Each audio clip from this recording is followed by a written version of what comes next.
Imagine a tiny microscopic sphere, a real troublemaker that loves to change its look. That's the Influenza A virus for you. It belongs to a big family of viruses called Orthomyxoviridae, and it's the one responsible for those yearly flu seasons that make so many people feel crummy. Think of it like a tiny spiky ball. Its outer layer is studded with special tools that help it invade our bodies. These tools are proteins, and they are super important for how the virus works. There are two main ones we need to know about: hemagglutinin, which we can call HA, and neuraminidase, which we'll call NA. The HA protein is like a key. When the virus floats into your airways, the HA protein looks for a specific lock on the outside of your respiratory cells. When it finds the right lock, it attaches, allowing the virus to unlock the cell and sneak inside. Without HA, the virus would just be floating around with no way to get in and cause trouble. Once the virus is inside a cell, it makes thousands of copies of itself. Now all these new viruses need to escape and go infect other cells. That's where the second protein, NA, comes into play. NA's job is to snip the connection, cutting the new viruses free so they can travel through your body and infect more cells. So, HA is the key to get in, and NA is the scissors to get out. Together, they make a very effective invasion team. Scientists use these two proteins, HA and NA, to give each flu virus its specific name. It's like a first and last name for the virus. There are many different types of HA and NA. For example, you might have heard of the H1N1 flu. The H1 refers to a specific type of hemagglutinin, type 1, and the N1 refers to a specific type of neuraminidase, type 1. Another famous one is H5N1, also known as bird flu. This naming system helps scientists track which versions of the flu are spreading around the world each year. It's a critical part of how we prepare for flu season and develop vaccines. Inside the Influenza A virus is its instruction manual, its genetic material. Specifically, it has 8 separate segments of negative sense RNA. This segmented genome is the secret to the virus's amazing ability to change.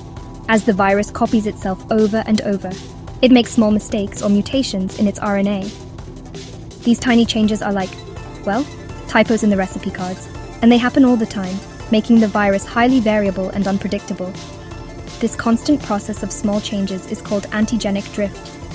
Imagine you have a picture of the virus that your immune system uses to recognize it. Antigenic drift is like the virus slowly changing its clothes and hairstyle. Over time, these small changes add up, and the virus might look different enough that your immune system doesn't recognize it anymore from last year's infection or vaccine. This is why we need a new flu shot every single year. The vaccine from last year might not work because the virus has drifted just enough to become a stranger to your body's defenses. But sometimes, the flu virus makes a much bigger, more dramatic change. This is called antigenic shift, and it's a whole different ballgame. Inside that cell, the 8 RNA segments from both viruses can get mixed up and repackaged into a brand new virus.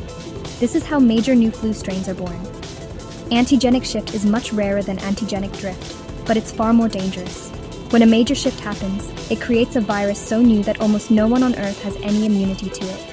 These novel viruses can spread rapidly across the globe, causing a pandemic, a worldwide outbreak of disease. The 1918 Spanish flu and the 2009 H1N1 swine flu were both caused by antigenic shift. It's the virus's ultimate costume change. And it's why scientists everywhere keep a close watch on flu viruses in both animals and humans. When the Influenza A virus successfully uses its HA key to enter your body, it heads straight for the cells lining your respiratory tract, your nose, throat, and lungs. These are its primary targets. Once inside, the virus hijacks the cell's machinery, turning it into a virus-making factory. This process damages and eventually kills the host cell, which is why you get a sore throat and a cough. Your body doesn't just sit back and let this happen. It immediately recognizes there's an invader and sounds the alarm. Think of cytokines as emergency flares that tell the rest of the immune system where the trouble is. One very special type of cytokine is called an interferon. When an interferon molecule docks onto a nearby cell, it triggers a chain reaction inside that cell called the JAK-STAT pathway. Then cells produce hundreds of different proteins that act like an antiviral security system, making it much harder for the virus to replicate. This localized response helps contain the virus without causing widespread inflammation throughout the body. Even with all these amazing defenses, the flu virus has a few tricks up its sleeve to fight back. Its most powerful secret weapon is a protein called non-structural protein 1, or NS1. The main job of NS1 is to block your body's interferon response. Remember how interferons are supposed to warn other cells about the invasion? The NS1 protein steps in and sabotages that warning system. By blocking the interferon alarm, the NS1 protein allows the virus to replicate without the immune system getting the message right away. This delay in the immune response allows the infection to take hold and spread more effectively. The more powerful a flu strain's NS1 protein is, the better it is at evading our defenses, and often the more severe the illness it can cause. It's a constant battle of wits between the virus and our immune system. The NS1 protein is a multi-talented saboteur. Not only does it stop the interferon alarm, but it also interferes with the processing of the cell's own genetic messages, further crippling the cell's ability to fight back. It ensures that the cell's machinery is focused on one thing, and one thing only: producing more viruses. Understanding this viral chameleon from its HA and NA proteins to its sneaky NS1 weapon is incredibly important. It helps scientists develop better antiviral drugs that can target these specific proteins.